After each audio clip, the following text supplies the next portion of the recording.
ખરેખર પાણી કાપ કોઈ આપવાની એવી કોઈ ગણતરી નહોતી, છતાં પણ જે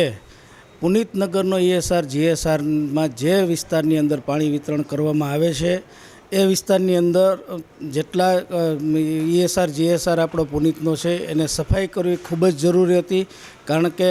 છેલ્લા 15-20 દિવસ થયા આ વિસ્તારમાં જે કંઈ પાણી જતું હતું પુનિતના ESR GSRમાંથી એનું પાણીમાં જે પીળાશ પડતું પાણી આવતું હતું એના માટે થઈ અને આપણને ફરજિયાતપણે આપણે એને સાફ સફાઈ કરવી જ પડે એમ હતી, કારણ કે GSRની અંદર ઘણી બધી ડસ્ટ અને માટી આવી હોવાથી આ પાણીનો પ્રશ્ન રહેતો હતો. એટલા માટે એવી કોઈ ગણતરી નહોતી કે પાણી કાપશે, પણ લોકોના સ્વાસ્થ્ય માટે થઈ, લોકોના જે કાંઈ છે પાણી પીવાથી જે કાંઈ રોગચાળો ન થાય એના માટેની કેર માટે થઈ અને પુનિત જે ટાંકો છે ESR GSR એની નીચે જેટલા વિસ્તારના આવરી લેવામાં આવેલ છે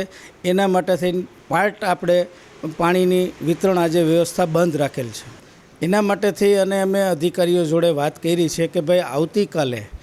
એ લોકોને જે કાંઈ પાણી આપણે નથી આપી શક્યા તો આપણાથી બનતા પ્રયત્નો હોય કે એના પૂરા ફોર્સથી પાણી મળે અને એ લોકોને પાછું પીવા માટે અને વાપરવા માટેના પાણીમાં કોઈ તકલીફ ના પડે એની તકેદારી તમામ જે કંઈ વોર્ડમાં આપણે પાર્ટ બંધ રહ્યો છે એના DE જોડે આપણે વાત કરી લીધી છે.